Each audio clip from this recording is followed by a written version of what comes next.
un enfant naît, il n'a encore rien fait. Pas de crime, pas de mensonge, pas de trahison. Et pourtant, certains disent que le mal est déjà en lui, quelque part dans ses instincts. D'autres, au contraire, croient que l'homme vient au monde pur, innocent et que c'est la vie, la société, les blessures qui le transforment. Alors, l'homme n'est-il bon ou mauvais? C'est la grande question que nous posons aujourd'hui dans Question d'existence. Bonsoir chers téléspectateurs et bienvenue dans ce nouveau numéro. Pour apporter des réponses à cette question, j'ai le plaisir de recevoir M. Achille Nkiema, professeur de philosophie. Bonsoir M. Nkiema. Oui, bonsoir Mademoiselle Comporé. Merci d'être avec nous ce soir. Et merci à vous, merci de m'avoir invité à cette émission. D'accord, Monsieur Nkiema. Avant d'entrer dans le vif du sujet, est-ce que vous pouvez nous définir ce que c'est que la bonté selon la philosophie? Je vais déjà commencer par une approche générale. Avant de rentrer dans l'approche philosophique, voilà, pour essayer de dire que de façon générale, on peut concevoir la bonté déjà comme une disposition, une prédisposition qu'a une personne à faire le bien, à être bienveillant autour de lui. Voilà, déjà être prédisposé à l'intérieur de soi-même à vouloir du bien des autres. Maintenant, si on essaie de revenir au niveau du champ philosophique, c'est une question qui a été abordée par plusieurs philosophes. Voilà, et déjà, au niveau de la Grèce antique, nous voyons Socrate qui essayait de définir la méchanceté ou la bonté par rapport à la connaissance. Il mettait en lien la méchanceté ou la bonté par rapport à la connaissance. Car pour lui, nul n'est méchant volontairement, mais par ignorance. Donc, par exemple, si on va partir de Socrate, être bon, être une bonne personne, c'est d'abord être celui-là qui possède la connaissance. C'est avoir une certaine connaissance du bien, c'est avoir essayé de se débarrasser de tous les préjugés qu'on a et d'acquérir un certain niveau de connaissance. C'est cela qui nous permet de pouvoir vouloir du bien aux autres, d'être bienveillant envers les autres. Chez Aristote aussi, qui parle de la bonté comme une vertu éthique. Voilà, et pour lui, c'est lié à la raison. Le fait que nous soyons des humains doués de raison, c'est à partir de cette raison-là que nous pouvons décider d'user de bienveillance, que nous pouvons décider d'être bien, d'être bon envers les autres. Voilà, et cette bonté ou cette bienveillance n'est pas seulement dans la bouche. Voilà, elle se traduit très souvent par des actes dans nos comportements de tous les jours. Voilà, maintenant, bon, pour certains, d'autres aussi, la bonté, c'est quelque chose d'inné. Par exemple, quand nous partons chez Jean-Jacques Rousseau, voilà, pour qui l'homme n'est bon. L'homme n'est bon en ce sens que il vient au monde en étant innocent. Il vient au monde en n'ayant pas de penchant vers le mal, en n'étant pas penché vers le mal. Voilà, il a une prédisposition à l'innocence, il a une prédisposition à être juste, il a une prédisposition à vouloir aussi du bien des autres. D'accord, et la méchanceté? Revenons maintenant à la méchanceté. Et encore, je vais le dire, la méchanceté, c'est une prédisposition à vouloir du mal de l'autre. Voilà, c'est le fait d'avoir déjà des intentions, ce n'est même pas dans les actions. Le fait déjà de méditer en soi du mal d'autrui, de vouloir qu'autrui trébuche, de vouloir qu'autrui tombe. Et sous l'angle philosophique aussi, c'est une question qui a été abordée. Voilà, quand nous repartons par exemple chez Thomas Hobbes, un philosophe c'est de la période moderne si je ne me trompe pas. Et chez Hobbes, l'homme est animé de désir. Il est animé de penchant, il est animé d'envie. Et ces envies-là l'amènent à vouloir seulement son bien au détriment des autres. Donc, qu'est-ce qui va se passer? Finalement, il va se comporter en méchant contre les autres pour son propre bien. Parce qu'il est animé de désir. Il veut vivre, il veut jouir de certains biens. Et c'est ce qui peut le conduire, par exemple, à être méchant. Donc, c'est les envies, les désirs, la vanité qui nous anime de dominer les autres. C'est ça qui peut nous amener souvent à être méchant. Ça, c'est chez Hobbes qu'on peut percevoir ça. D'accord, mais est-ce que la bonté et la méchanceté s'opposent vraiment? Ou est-ce qu'elles sont deux forces qui coexistent en chacun de nous? La bonté et la méchanceté s'opposent. Je dirais que, bon, oui, les gens ont tendance à à distinguer la bonté de la méchanceté, à dire que telle personne est bonne et que telle personne est méchante. Mais je pense que ce sont des réalités de la vie humaine. Voilà. La bonté, tout comme la méchanceté, sont en l'homme. Et souvent, c'est les situations qui révèlent cela. C'est quand on est face à certains défis, quand on est face à certaines situations, que notre caractère peut laisser voir si nous sommes bons ou si nous sommes méchants. Et ce n'est pas quelque chose de donné de tous les jours. On peut être bon aujourd'hui, la même personne, et demain, la même personne va se comporter de manière méchante. Tout peut dépendre des intérêts qui sont en jeu et des contextes aussi. Et on va maintenant aborder la question des origines. Okay. Quand un être humain vient au monde, porte-t-il déjà une disposition morale ou bien n'est-il neutre comme une page blanche? Bon, comme une page blanche, je pense que cette question dépend. Ça dépend de notre référence de valeur parce que il y a certains pour qui, effectivement, comme Rousseau, l'enfant est innocent. Voilà, mais si nous allons nous situer dans une perspective religieuse ou judéo-chrétienne, il y a ce qu'on appelle le péché originel. Voilà, et ce péché originel, c'est comme l'ADN que nous héritons de nos parents et dont nos parents aussi ont hérité de nos grands-parents. Donc, si nous allons nous situer dans cette posture, on peut dire qu'on peut naître avec la méchanceté, tout comme on peut naître aussi avec la bonté. Là, c'est si on se situe dans la perspective judéo-chrétienne. Voilà, mais dans une autre perspective, surtout beaucoup plus philosophique, on ne peut pas dire déjà qu'en naissant, on est bon ou mauvais. Voilà, on est bon ou méchant. C'est plutôt les situations de la vie qui peuvent nous amener à adopter telle ou telle posture. D'accord, mais est-ce que l'éducation, la culture, la religion contribuent à fabriquer le bien ou le mal? Oui, bien évidemment. Je pense que d'une part, ces éléments que sont l'éducation, la culture, la religion peuvent contribuer justement à amener un individu soit à agir bien, soit à agir mal. Par exemple, dans le contexte de la culture, il y a des gens qui sont toujours animés par le désir de se mettre au-dessus des autres, qui sont toujours animés par le désir de se croire supérieurs aux autres, de croire que leur culture, leur ethnie, par exemple, est supérieure aux autres ethnies. Et là, il y a des gens qui grandissent, qui ont grandi avec de telles idées. Et un enfant qui grandit avec de telles idées, après, il ne peut plus être tolérant, ou bien, à chaque fois qu'il se trouve avec les autres, il va vouloir s'imposer. Et c'est dans la volonté de vouloir s'imposer qu'on va faire du mal aux autres. Parce que là, on ne tient plus compte du droit de l'autre. Là, on ne tient plus compte de la particularité de l'autre. Voilà. Et même dans l'éducation, souvent, et surtout de nos jours, il y a une éducation qui tend à nous amener à devenir égoïstes. Il y a une éducation qui tend à nous amener à regarder seulement à nous-mêmes. Et ça a commencé en Europe. Aujourd'hui, ça se trouve en Afrique, avec une éducation ultra-libéraliste. Voilà, où je suis libre de faire ce que je veux. Je suis libre de mon corps, c'est mes droits, ceci ou cela. Et quand les gens grandissent dans ça, quand ils reçoivent une telle éducation, cela les amène à se mettre à un certain niveau où ils veulent piétiner les autres. Ils se mettent à un certain niveau où ils se croient supérieurs aux autres.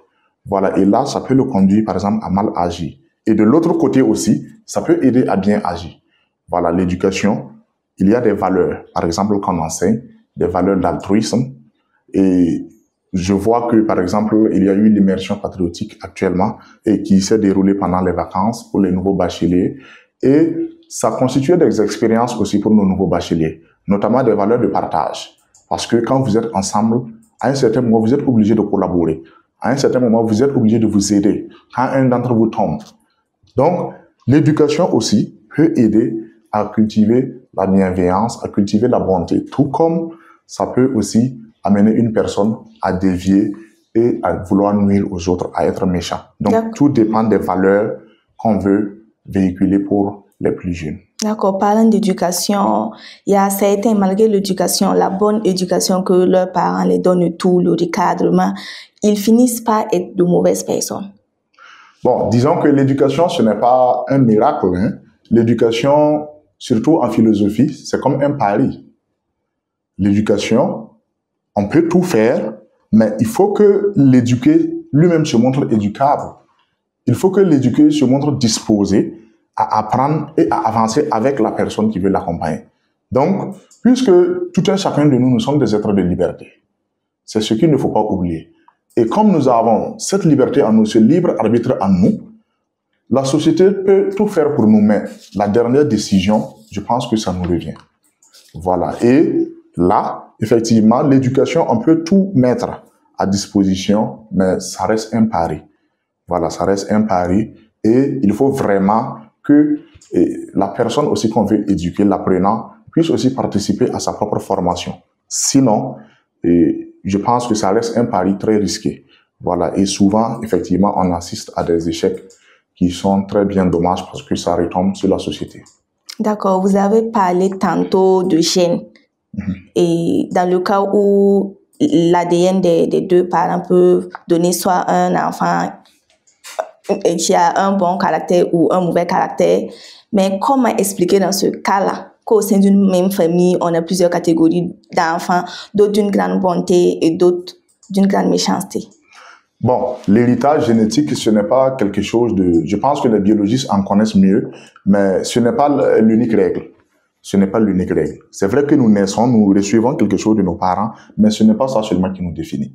Il y a ce que nous recevons de nos parents, mais il y a ce que nous décidons d'en faire. Et il y a notre choix de devenir qui nous voulons être. Il y a ça aussi qui compte. Donc l'homme, il est entre ces deux éléments-là. Il y a l'héritage qu'il reçoit, la culture, l'éducation et tout, et même biologiquement, il reçoit des ADN et tout. Mais d'un autre côté, l'enfant aussi a sa nature propre. Voilà, la personne aussi a sa nature propre, ses choix qui lui sont personnels. Donc au sein d'une même famille, comme je viens de le dire, c'est des êtres de liberté. L'homme est un être de liberté. Donc c'est pas parce que nous sommes issus d'une même maman ou d'un même papa que nous aurons forcément les mêmes comportements. Voilà, nous n'avons pas peut-être les mêmes sensations, nous n'aurons pas peut-être les mêmes réactions. Voilà, en fonction aussi de nos vécus et en fonction de notre vision du monde. Voilà, donc il y a beaucoup d'aspects qui rentrent en ligne de compte et qui font que même si nous sommes dans la même famille, et rien ne détermine que nous aurons forcément les mêmes réactions, les mêmes envies ou les mêmes penchants, soit à faire le mal, soit à faire le bien. D'accord. Et parlant du monde contemporain, quand on voit les guerres, les violences, les injustices, on peut se demander, mais est-ce la nature humaine qui parle ou bien les conditions sociales? Est-ce la nature humaine qui parle ou bien les conditions sociales? Je pense que c'est les deux. C'est les deux. Et c'est vrai que chez Karl Marx, lui, il parle d'inconscient social et la société formate l'individu selon ce qu'elle attend de lui. Par exemple, nous percevons ça chez Karl Marx, où vraiment, c'est les conditions matérielles d'existence qui déterminent comment une société va évoluer, qui déterminent la vie des hommes, le quotidien des humains. Chez Karl Marx, c'est ça. Et si on va effectivement se référer à Karl Marx, on dira que il y a les guerres s'expliquent par le fait que les sociétés fonctionnent sur la base d'inégalités sociales.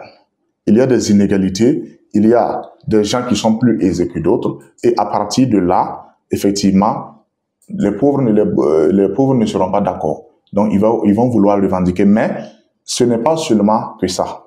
Voilà, bien vrai que la société joue beaucoup sur l'homme, mais l'homme aussi joue sur la société en retour. Donc, je pense qu'il y a une influence réciproque. Une influence qui vient de l'individu vers la société, mais qui quitte de la société aussi vers l'individu. Et justement, nous voyons ça chez Edgar Morin, voilà, un sociologue et un philosophe français qui a développé la pensée complexe. Et à partir de la pensée complexe, il nous explique que l'homme a une nature hybride. L'homme est formé de plusieurs éléments différents. Donc, il est individu, il est espèce et il est société. Chacun de nous a une individualité, quelque chose de propre à nous. Et c'est ce qui nous permet de nous dire, moi, par rapport à vous, le jeu. Donc, moi, j'ai ma particularité, j'ai ce qui me définit et vous avez ce qui vous définit.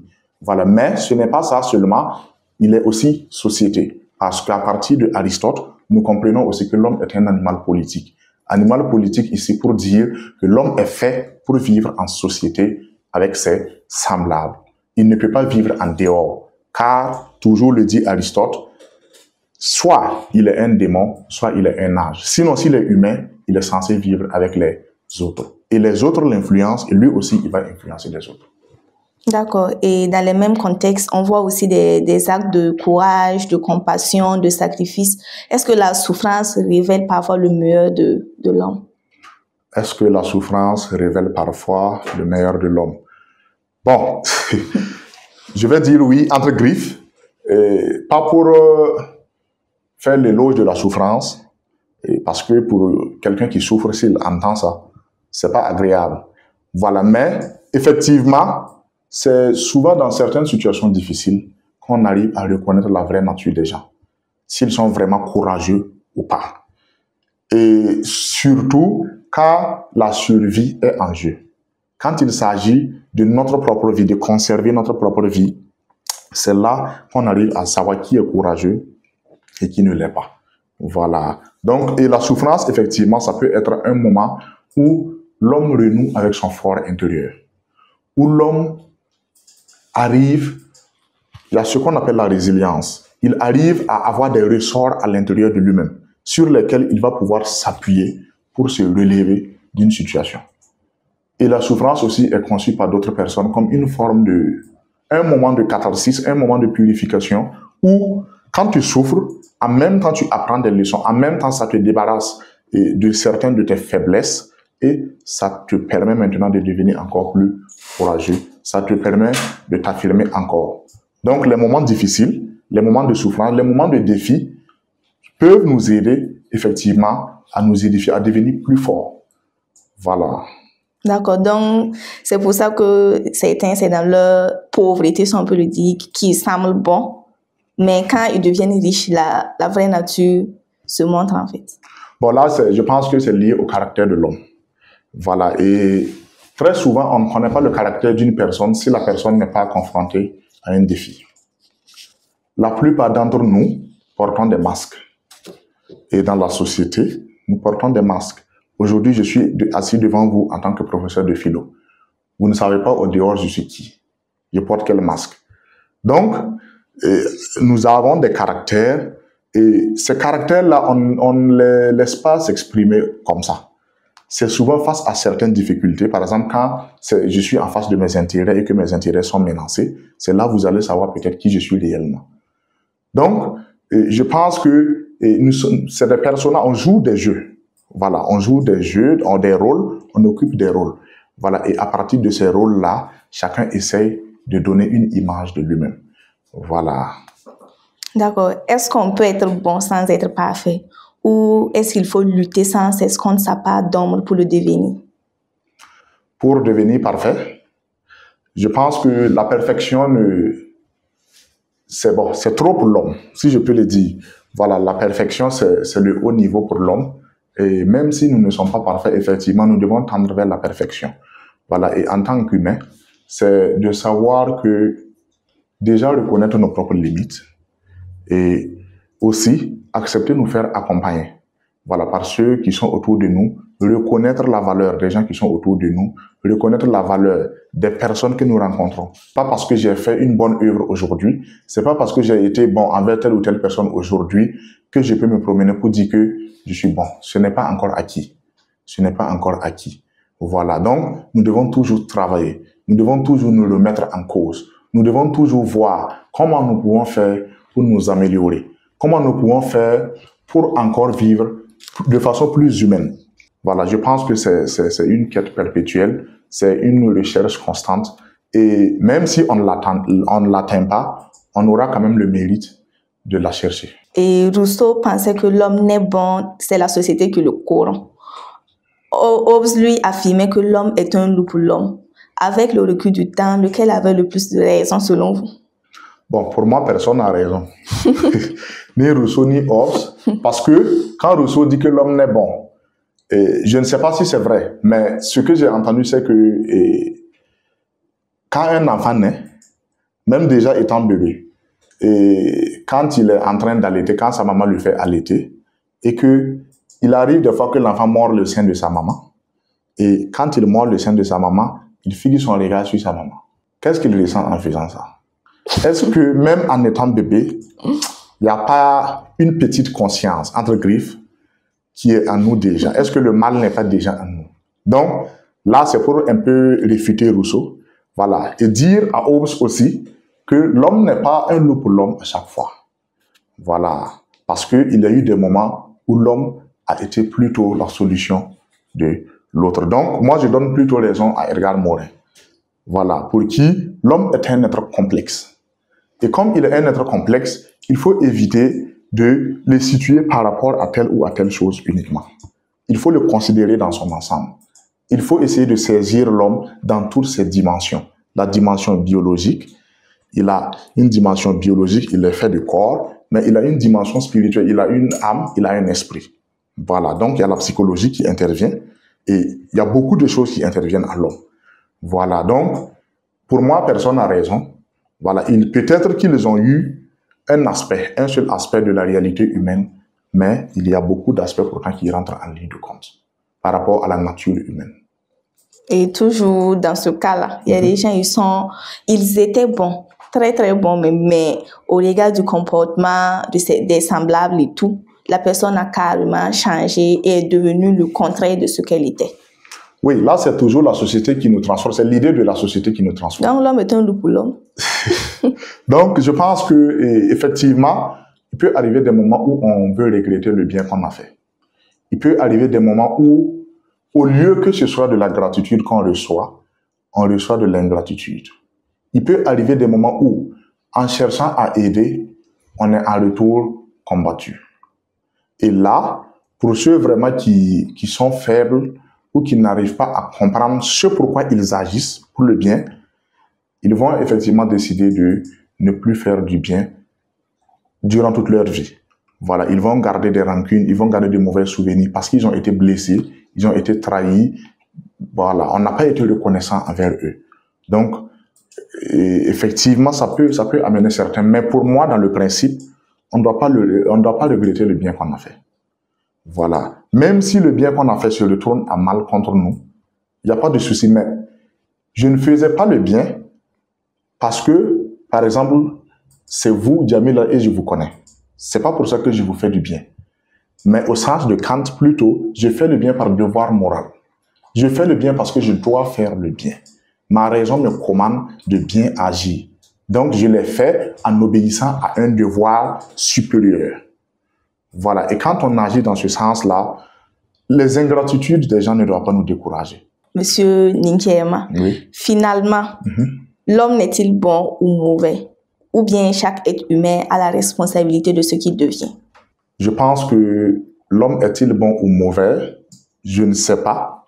Je ne sais pas parce que c'est comme je l'ai dit, l'homme est un être multidimensionnel. Il est un être à plusieurs dimensions. Maintenant, je vais repartir au sens de Jean-Paul Sartre qui dit que nous sommes des êtres de liberté. Et l'homme est caractérisé par la liberté radicale.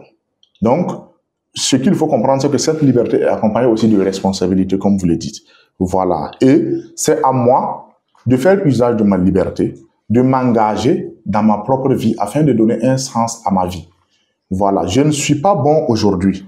C'est à ma mort, quand on va vouloir m'enterrer, qu'on va déterminer si je suis bon ou mauvais. Si j'étais un homme bien ou un homme méchant. Donc, c'est la somme de nos actes qui vont nous définir. Et si tel est le cas, nous devons effectivement utiliser notre liberté pour nous engager à une vie pleine de sens, à une vie qui va aider les autres, à une vie pour notre pays, à une vie de bienséance et de bienveillance.